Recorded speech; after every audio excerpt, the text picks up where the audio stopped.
Pada awalnya, kehidupan Bambin amat menyenangkan. Terlebih dia punya jin pendamping. Apa yang dia inginkan nyaris terwujud dengan amat mudah. Jin itu benar-benar menjadi teman yang bisa diandalkan.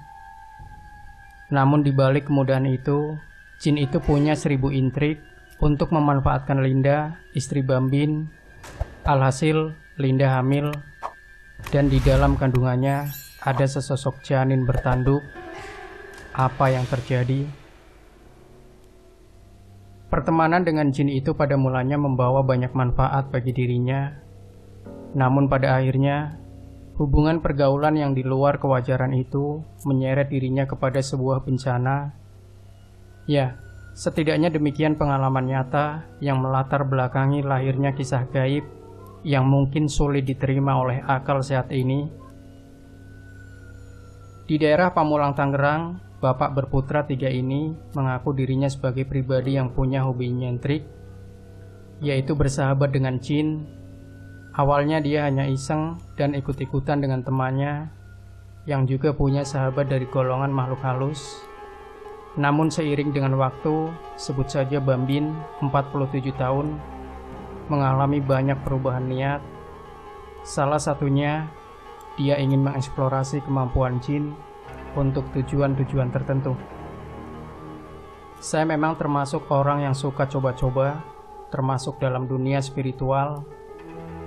Bersahabat dengan jin adalah salah satu lifestyle yang saya pilih sejak beberapa teman saya juga melakukan hal yang sama, papar Bambin. Awal mula Bambin mengenal dunia jin berasal dari seorang teman, sebut saja bernama Barkah. Sang sahabat membawa dirinya ke sebuah rumah tinggal tempat kuncen jin berada. Atas permintaan Bambin, paranormalindonesia.com tak boleh menyebutkan di mana lokasi sang kuncen tersebut. Saya termasuk orang yang logis dan tak percaya pada hal yang berbau tahayul. Namun karena terbakar rasa penasaran, saya ikuti saja kemana teman saya itu pergi, termasuk apa yang terjadi sejak dia memakai jin sebagai sahabatnya. Jelas Bambin sambil memperbaiki posisi duduknya. Sehari 2 hari memang tak terjadi perubahan.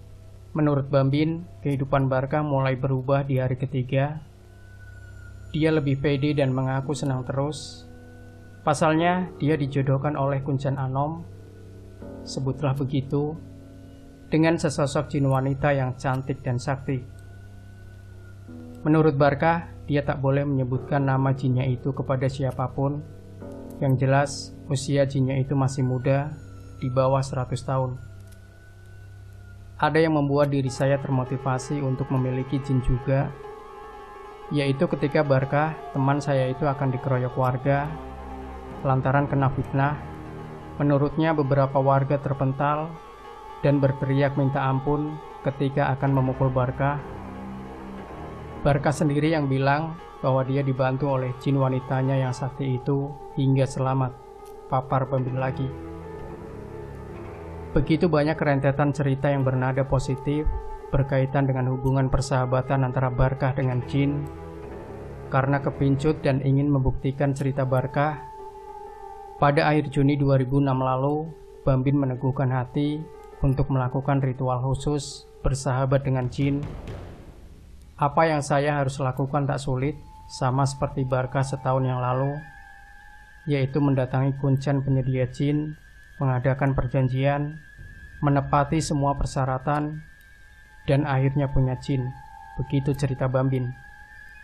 Singkat cerita, Bambin memang berhasil punya jin, namun kali ini bukan jin yang dibayangkan sejak awal. Jin Bambin bukan wanita, tapi lelaki, dan pembawaannya cukup beringas. Saya baru tahu kalau penentuan jin itu hak prerogatif kuncen, sebab katanya dia lebih tahu kadar kecocokan karakter si jin. Saya terima saja dengan ikhlas, mau bagaimana lagi. Papar lelaki yang menyukai hidup berpetualangan ini.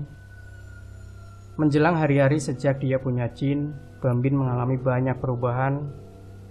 Setidaknya secara psikologis, ada rasa lebih percaya diri dan keinginan untuk terus mencoba-coba. Namun sekali lagi, itu adalah salah satu larangan yang harus dia patuhi. Saya tidak boleh memaksa jin piaraan saya itu menunjukkan kehebatannya, kecuali terpaksa dan memang diperlukan. Menurut Kuncen Anom, jin sahabat saya itu tergolong unik. Dia jin yang amat emosional dan tak kenal takut jika menghadapi suatu masalah. Yang lebih unik lagi, jin ini juga sangat kuat dalam hal makan, urai Bambin dengan mimik serius. Saya nyaris kewalahan saat memberi dia makan, walau hanya berbentuk asap yang berasal dari beberapa ramuan minyak khusus.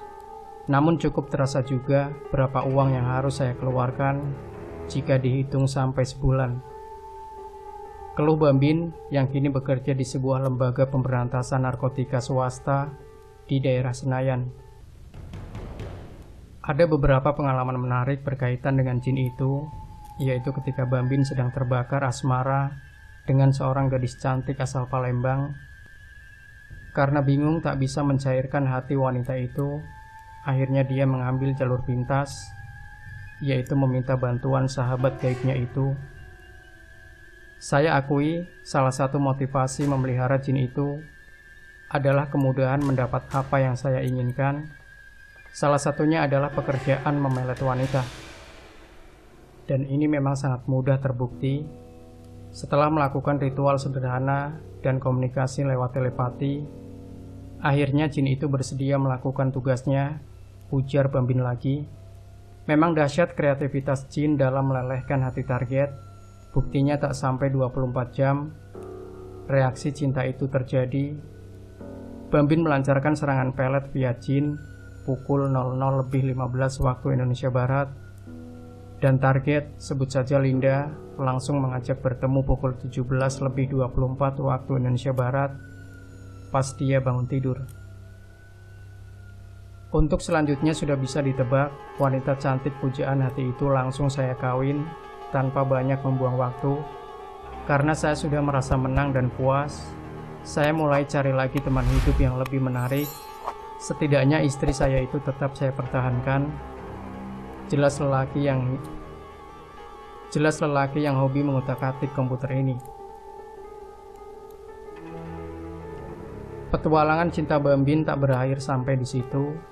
Setelah meluluh lantakan hati Linda, wanita asal Palembang, dia kembali mencoba kesaktian jin sahabatnya itu. Kali ini bukan seputar asmara, tapi kelancaran pekerjaan. Saya ingin mempengaruhi hati calon bos saya di sebuah perusahaan periklanan di kawasan Sudirman, Jakarta. Dan dengan bantuan jin itu, saya yakin bisa diterima dengan baik, ujar optimis lelaki yang suka lembur kerja hingga larut malam ini. Dan sekali lagi bisa ditebak, calon bos Bambin itu memang keok. Hatinya langsung kepincut dengan karisma Bambin yang sebenarnya biasa-biasa saja. Kini Bambin diterima di kantor barunya itu, dan secara otomatis pekerjaan lamanya dia lepas, sebab yang baru memang jauh lebih menguntungkan dan menjanjikan masa depan yang baik. Menjadi seorang account eksekutif di sebuah perusahaan besar memang tak gampang. Namun dengan modal jin sakti, saya cukup percaya diri dan semua bisa diatasi dengan baik. Begitu pikiran lelaki yang juga sukses menerbitkan berbagai buku di penerbit buku terkenal.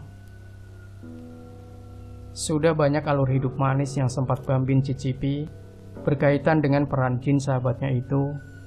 Namun dia lupa bahwa di balik itu ada konsekuensi lain yang tidak bisa dia sadari, yaitu jiwa kenegatifan jin itu sendiri. Adalah hal yang tak saya perkirakan sebelumnya. Dan ini titik balik kesadaran saya adalah menolak punya jin pendamping. Saya makin sadar bahwa sejahat-jahatnya manusia adalah sebaik-baiknya golongan jin. Ternyata jin saya itu punya kelainan yang tak bisa saya tolerir, papar Bambin dengan nada berat. Kejadian yang paling menghancurkan hatinya ketika istrinya tercinta, Linda, mulai mengidam. Semula Bambin mengira benih yang Linda kandung adalah benihnya. Namun ketika ditelusuri dari sisi medis, ada keganjilan pertumbuhannya.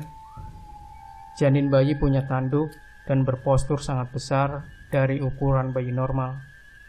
Saya panik, apakah ini kutukan dari Tuhan? Ini jeritan hati saya. Tapi setelah saya telusuri, terutama dari cerita istri, ternyata biang keroknya adalah jin saya sendiri. Pernah istri saya mengakui kejantanan saya diranjang pada suatu malam, tapi saya ingat betul, pada malam itu posisi saya di luar kota, bukan di Jakarta. Ini bisa ditelusuri dari buku harian saya, papar Bambin dengan nada kesal. Menurutnya, ternyata jin pendamping Bambin pernah beberapa kali menggauli Linda di saat dirinya sedang tak ada di rumah. Tentu saja wujud jin pendamping itu menjelma seperti wujud dirinya, sehingga Linda mau melayani nafsu libidonya. Saya kesal bukan kepalang, dan saat itu pula saya berusaha berontak dari semua perjanjian yang sudah disepakati antara saya dengan kuncen jin. Tapi tentu saja tak mudah, saya mengalami banyak sandungan yang hebat. Jin saya tak mau lepas dari saya dan terus menuntut minta makan setiap harinya. Kenang lelaki yang hobi tirakat Senin Kamis ini. Teror mulai menyerang Bambin, mulai dari mimpi yang sangat buruk hingga gangguan emosi lainnya. Ada saja ulah jin itu yang membuat Bambin menderita. Di antaranya terkena penyakit aneh, pola pikir negatif, hingga penampakan makhluk menyeramkan. Belakangan Linda, istrinya juga mulai sering melihat wujud menyeramkan dari jin itu. Karena takut terjadi sesuatu, Bambin dan Linda memilih jalan pintas. Bayi yang ada dalam kandungan istri, saya gugurkan. Untungnya nyawa istri saya masih terselamatkan. Dan sejak itu, saya tak lagi memberi makan jin pendamping saya. Apa konsekuensinya? Saya sudah siap. Tandas Bambin. Dia mengaku hingga detik ini tak pernah membakar buhur khusus untuk makan jin tersebut. Akhir cerita, dia menuntaskan masalah ini kepada seorang kiai asal Banten. Dan di tangan orang saleh inilah jin sahabatnya itu dapat diusir untuk selama-lamanya. Dengan satu perjanjian, Bambin harus bertaubatan nasuha kepada Sang Pencipta dan tak akan berhubungan lagi dengan hal yang berbau mistik. Janji itu pun dia taati hingga detik ini. Sementara itu, Linda pun tahu kalau dirinya telah diperdaya oleh Bambin dengan menggunakan jasa jin. Dia jadi marah besar. Konsekuensinya, rumah tangga Bambin mengalami kekacauan. Rasa cinta buatan yang selama ini ditanam ke hati Linda lenyap bersama dengan henggangnya jin pendamping Bambin. Walau saya bercerai dengan Linda, setidaknya saya sudah lepas dari rongrongan jin pendamping hingga hidup saya kini kembali normal dan bahagia. Jelas lelaki asal Solo, Jawa Tengah ini sambil menutup pembicaraan. Demikianlah kisah yang dialami oleh seorang pria yang kami samarkan sebagai Bambin. Cerita ini dia kisahkan secara apa adanya. Semoga kita semua dapat memetik hikmahnya. Dan jangan sekali-kali berhubungan dengan makhluk gaib, sebab mereka pada akhirnya selalu menjebak manusia ke jalan kesesatan.